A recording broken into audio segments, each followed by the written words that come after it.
बिस्मिल्लाहिर्रहमानिर्रहीम। अस्सलामुअलैकुम दोस्तों, रमज़ान का महीना अभी तकरीबन जो है हमसे अलविदा होने वाला है। आप ये वीडियो जब भी देखें, रमज़ान में देखें, चंद घड़ियाँ बाकी है इसकी, या रमज़ान के बाद देखें, बस 3 चीज़ों पर गौर कर लें, जिनमें से एक है दुनियावी स्टेटस। इस रमज़ान में हमारा दुनियावी स्टेटस क्या था, इसे नोट डाउन कर लें, और दीनी स्टेटस क्या था, इसे भी नोट डाउन कर लें। इसकी जो है डिटेल मैं आपको बताता हूँ, तो एंड तक इस वीडियो को देखिए, और उसके बाद में इंशाअल्लाह अगले रमज़ान तक हमारा क्या स्टेटस है ये हमें पता लग जाए, तो ये हमारे लिए बहुत फ़ायदे की बात होगी।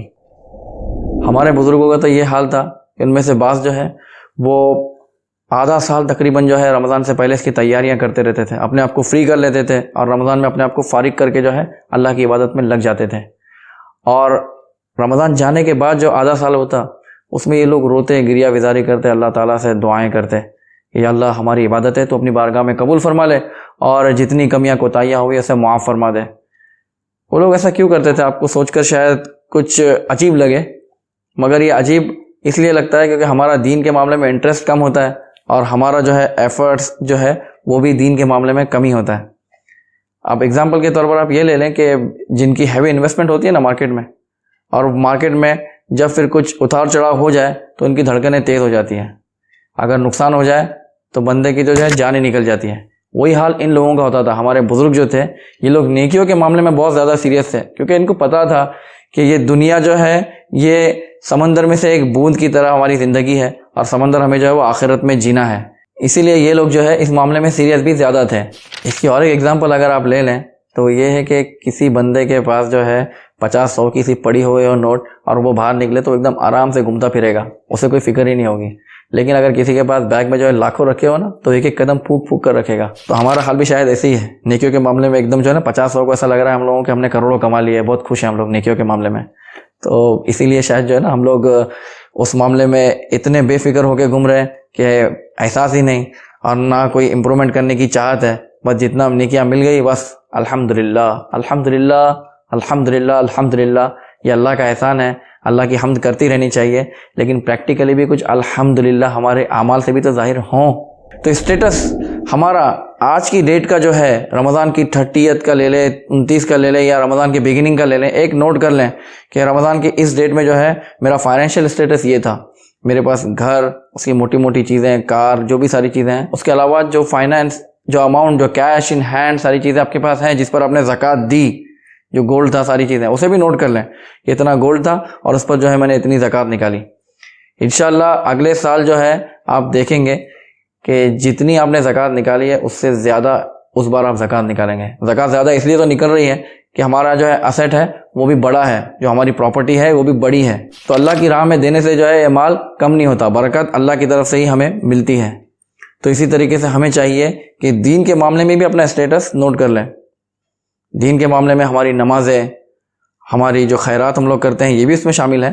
फिर हमारे अखलाकियात, जिसमें जो है दूसरों के साथ में मामला करना, दूसरों के साथ में भलाई करना, बातचीत करना नरमी के साथ में, और इल्म दीन हासिल करना, ये सारी चीज़ें इसमें शामिल हैं।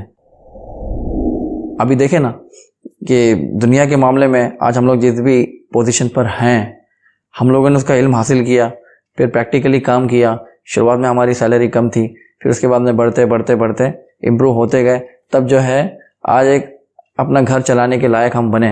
ये अल्लाह का एहसान है। ये भी तो दुनिया के अंदर जो इम्प्रूवमेंट आया है, ये एफर्ट डालने के बाद में, टाइम देने के बाद में आया है। तो दीन के मामले में भी जो है एफर्ट्स जब तक नहीं डालेंगे, जब तक गौर व फिक्र नहीं करेंगे, इम्प्रूव नहीं करेंगे, तब तक जो है उसमें भी इम्प्रूवमेंट आना बहुत मुश्किल है।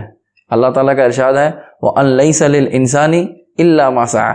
इंसान के लिए तो बस वही है जिसके लिए वो कोशिश करे, जिसके लिए वो एफर्ट्स डाले। तो हमारे एफर्ट दुनिया के लिए अगर होंगे तो दुनिया तो मिल जाएगी, लेकिन अगर दीन के लिए नहीं होंगे तो एफर्ट डालना ज़रूरी। मैं आपसे ये नहीं कहता कि फ़र्ज़ नमाज नहीं शुरू की तो कर दें। अगर आप नहीं कर रहे थे तो वाकई में तौबा करके पहली फुर्सत में शुरू कर देना चाहिए। लेकिन हम लोग जो एक्स्ट्रा नमाज़ें पढ़ते हैं उसका क्या स्टेटस है?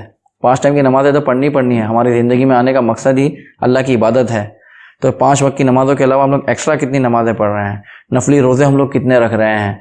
कुरान पाक हम लोग कितना पढ़ रहे हैं? इसके लिए टाइम कितना दे रहे हैं?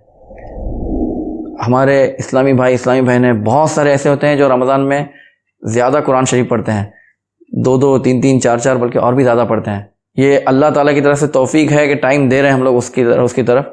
मगर इसमें एक बहुत इंपॉर्टेंट पॉइंट जो हम लोग मिस करते हैं वो है इसे पढ़ने का तरीका। क्या हम लोग सही तरीके से कुरान शरीफ पढ़ रहे हैं? क्या हमने किसी से वेरीफाई करवाया है?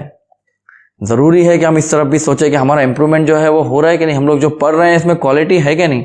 अगर उसकी बेसिक हम लोग क्वालिटी अगर मैच नहीं कर पाए और ऐसे ही पढ़ते रहे तो उसमें सवाब तो क्या बल्कि गुनाह भी होने का चांस है। कुरान शरीफ के एक एक हर्फ के बदले में जो है इंशाअल्लाह अल्लाह की रहमत से उम्मीद है कि हमें 10-10 नेकियां मिलेगी एक एक हर्फ के बदले में। लेकिन बंदे को अलिफ में और आइन में फ़र्क तो पता चले, खा कौफ काफ में फ़र्क तो पता चले, हा में फ़र्क तो पता चले, कितनी मिकदार में किस लफ्ज़ को खींचना कितना है, कहाँ पर जो है वो झटके से पढ़ना है, कहाँ पर जो है कलकला होगा। बहुत सारी क्वालिटीज़ होती है इसके अंदर इम्प्रूवमेंट, और इसमें से बहुत सारी चीज़ें जो है बेसिक है। तो बेसिक तो हम लोग कम से कम मैच कर लें, बेसिक पर जो है सेटिस्फाई अगर कर लें तब भी एटलीस्ट हमारे लिए काफ़ी है। वो भी हम लोग नहीं कर पाते। एक मजहूल तरीके से जैसा सीख लिया है देखा देखी में या अनऑथराइज लोगों से सीख लिया है तो उसी तरीके से पढ़े जा रहे हैं। अगर आपने अच्छे बंदे से भी सीखा हुआ है तब भी किसी और से वेरीफाई करवा लें कि देखो मैं पढ़ रहा हूँ कि नहीं पढ़ रहा हूँ। अच्छा, किसी भी अच्छे कारी को देखें तो वहाँ पर अपना कुरान शरीफ सुनाएं और देखें उसमें क्या इंप्रूवमेंट हो सकता है। ये नहीं कि मुझे आता है तो बस मैं इतने में खुश हूँ, अब मैं इसी को कंटिन्यू रखूँगा, पढ़ता रहूँगा। सोचे अगर यही गलत तरीके से पढ़ते पढ़ते पढ़ते पढ़ते ऐसा ना हो कि हम लोग जो है गुनाहों में पड़े हुए हों। जी हाँ, बाज़ कुरान पढ़ने वाले ऐसे होंगे कि कुरान उन पर लानत भेजता है, कुरान अपने उन पढ़ने वालों पर लानत भेजता है। तो अल्लाह करे हम लोग उनमें से ना हो। कुरान शरीफ को टाइम दे, क्वालिटी टाइम दे, इसे सीखें। मखारिज के साथ में लफ्ज़ों की अदायगी और मिकदारों को कायम रखना यही तजवीद है। तो कुरान पाक को तजवीद से पढ़ना ये लाजिम आना चाहिए हम लोगों को। अगर ये नहीं आया तो क्या आया? दुनियावी पढ़ाई कितनी भी कर ली, इसमें इंप्रूव नहीं कर पाए तो क्या किया हम लोगों ने? फिर वो 8-8 घंटे, 10-10 घंटे, 2-2 घंटे, 4-4 घंटे जो भी हम लोगों ने दिए, क्या वो वर्थ हैं? उतना टाइम इंशाअल्लाह अगर हम लोग अभी से शुरू कर दें, कुछ सीखने में लगा दें तो इंशाअल्लाह बहुत फ़ायदा होगा। दिन के 5 मिनट, 10 मिनट, आधा घंटा, 1 घंटा जो भी आप दे सकते हैं शुरू करें और इंशाअल्लाह इसमें इम्प्रूव करने की कोशिश करें। इम्प्रूवमेंट यही ज़िंदगी है। इम्प्रूवमेंट करना, ज़िंदगी में प्रोग्रेस करना यही ज़िंदगी है। हम लोग इम्प्रूवमेंट में नहीं, हम लोग परफेक्शन की तरफ जाते हैं। हम लोग किसको बता रहे हैं कि हमने इतने कुरान शरीफ पढ़ लिया? अल्लाह जानता है ना हम लोग क्या कर रहे हैं, हम लोग क्या पढ़ रहे हैं।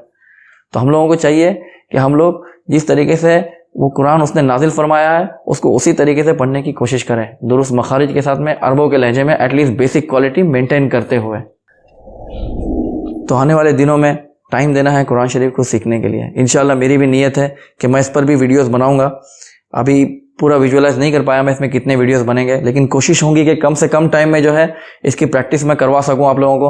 और बाद में प्रैक्टिस आपको खुद करनी है। सिर्फ 5 मिनट 10 मिनट का वीडियो देखने से जो है आप कुरान शरीफ सीख जाएंगे ऐसा नहीं है। सीखने के बाद में प्रैक्टिस करनी है और किसी सीखे हुए को सुनाना भी है ताकि वो आपका करेक्शन कर सके। इंशाअल्लाह इससे आपको बहुत फ़ायदा होगा। और धीरे धीरे धीरे धीरे अगले रमज़ान तक उम्मीद है अल्लाह की रहमत से कि हम लोग जो है दुरुस्त मकसद से पढ़ने वाले बन जाएंगे। अच्छा, अगर आप लोगों को पढ़ने आता है, आपने वेरीफाई भी करवा लिया, तब आप इसमें और क्या टाइम दे रहे हैं? रोज़ाना का आपका रेसिटेशन का टाइम क्या है? रोज़ाना की तिलावत आप कितनी कर रहे हैं? आधा पेज पढ़ लें, 1 पेज पढ़ लें, आधा पारा पढ़ लें, कितना पढ़ लें? उसको पढ़ते पढ़ते जो है रमज़ान तक पहुँचे तो ऐसा हो कि हम लोग जो है वो एक अच्छी तादाद में जो है पढ़ने वाले बन जाए। रमज़ान हमारे लिए जो है नेकियों का लिमिटर नहीं है। रमज़ान जो है हमारे लिए नेकियों का बूस्टर है कि रमज़ान आने तक जो है हम लोग अपनी नेकियों में इंप्रूव करते करते करते आए, फिर रमज़ान में से और बूस्ट मिले, फिर उन नेकियों में जो है और इम्प्रूवमेंट हो, फिर हम लोग जो है अगले रमज़ान में फिर और करें, फिर उसके बाद में ऐसे ही सिलसिला चलता रहे जब तक हमारी ज़िंदगी लिखी हुई है। यही नियत है, दिल में रखें। अब पता नहीं अगला रमज़ान हमारे नसीब में है कि नहीं। हम लोग दूसरों पर कमेंट देने में बड़ी जल्दी करते हैं ना, बोलते हैं कि देखो ये हज करके आया, इसमें इंप्रूवमेंट नहीं हुआ। हज तो बंदा जाकर करता है। ये रमज़ान अल्लाह का ऐसा प्यारा मेहमान है जो आकर हमें अल्लाह की रहमतें बांटता है। तो हम लोगों के अंदर रमज़ान टू रमज़ान क्या इंप्रूवमेंट आ रहा है? तो हम लोगों को एनालाइज करना है कि रमज़ान टू रमज़ान हमारा क्या प्रोग्रेस रहा। दूसरों को बोलना ये बहुत आसान है, हज करके ऐसे काम करता है। अरे तुम मुसलमान रह के ऐसे काम करते हो, तुम्हें रमज़ान की नेमत मिलने के बाद तुम ऐसे काम करते हो, तुम 5 टाइम की नमाज़ें नहीं पढ़ते हो। तो ये सारी चीज़ें कौन करेगा? जिसका हमसे हिसाब होना है उसकी तरफ फिक्र ही नहीं करनी, बस दूसरे क्या कर रहे हैं, वो क्या कर रहा है। तो ये नहीं होना चाहिए। हम लोगों को अपने अंदर इंप्रूवमेंट लाना चाहिए। जो दूसरे काम है, हमारी खैरात है, हम लोग कितनी दे रहे हैं, सिर्फ ज़कात पर ही जो अपने आप को लिमिट नहीं करें, ज़कात तो 2.5% है और बाकी के 97.5%। तो अल्लाह ताला हमारी टूटी फूटी नेकियां कबूल फरमाए। इसे नोट डाउन करना शुरू करें, हिफ्ज़ करें। जो कुरान शरीफ को सिर्फ 2-4 सूरतें याद है वो उसे और बढ़ाएं, कुछ ना कुछ इसमें जो है बढ़ाते रहें। लोगों ने जो है 70 साल के बाद में भी जो है ना कुरान पाक का मुकम्मल हिफ्ज़ किया, ऐसे लोग भी हैं। औरतें भी हैं, आदमी भी हैं। आलिम का कोर्स किया है, ऐसे लोग भी हैं। तो हम लोगों को चाहिए कि इल्म दीन के मैदान में आएँ और अल्लाह का ये प्यारा दीन, उसकी प्यारी तालीमात हम लोग सीखें, उसे दूसरों तक पहुँचाएँ, इल्मी तौर पर भी और अमली तौर पर भी। प्रैक्टिकली इस्लाम अगर हमारे अंदर नज़र आ जाए तो हमारी आज ये हालत ना हो। प्यारे नबी सल्लल्लाहु ताला अलैहि वसल्लम दिन में 70 बार तौबा किया करते थे। रातों को खड़े रहकर, रमज़ान में नहीं, रमज़ान के अलावा रातों में खड़े रहकर ऐसी बड़ी बड़ी तिलावत किया करते थे कि सूरह बकरा, सूरह आले इमरान, सूरह निसा तक पढ़ लिया करते थे। ये उनका हाल था और फरमाते थे कि मैं अपने रब का शुक्रगुजार बंदा नहीं बनूं। जो मखलूक में सबसे अफजल, जिनका कैरेक्टर, जिनका किरदार, जिनकी पर्सनालिटी दुनिया में सबसे बेस्ट, उनका ये हाल। और हम लोग कीचड़ में डूबे हुए हैं, गुनाहों में दबे हुए हैं, मगर फिर भी हम लोग बोले कि जितना है काफ़ी है। तो ये जितना है काफ़ी है कभी दुनिया के मामले में कर लो, दीन के मामले में नहीं करो। दीन के मामले में इम्प्रूवमेंट चाहिए। 2 हरीस ये कभी भी सेटिस्फाइड नहीं होते। हरीस यानी लालची लोग। एक है माल का हरीस, जिसके पैसे वाला हरीस, जो हम लोग जैसे है पीछे पड़े हुए पैसा पैसा पैसा पैसा। और दूसरा है इल्म का हरीस, नॉलेज का हरीस। तो दीनी नॉलेज जो है, इसका हरीस भी जो है कभी सेटिस्फाई नहीं होता। तो हम लोगों को चाहिए हम लोग दीनी हरीस बने। दुनिया कहाँ जाने वाली है, जितना रिस्क लिखा हुआ है उतना कहीं नहीं जाने वाला, वो मिलने ही वाला है। तो कोशिश करेंगे इंशाअल्लाह, जितनी कमियां, कोताहियां, गलतियां हमसे इस रमज़ान में हो गई, अल्लाह ताला उसे माफ़ फरमाए। और अल्लाह करे कि हमारा आने वाला रमज़ान इस रमज़ान की तरह ना हो या पिछले रमज़ानों की तरह ना हो, उसमें कुछ ना कुछ इम्प्रूवमेंट, बल्कि ज़्यादा से ज़्यादा इम्प्रूवमेंट हो। और उसके बाद में भी जितने रमज़ान हमारी नसीब में लिखे हुए हैं, अल्लाह करे कि उसमें हमारी लाइफ में इम्प्रूवमेंट होते रहें और हम लोग जो है अल्लाह को राज़ी करने में कामयाब हो जाए। Thank you for watching. जज़ाकुमुल्लाहु खैरा।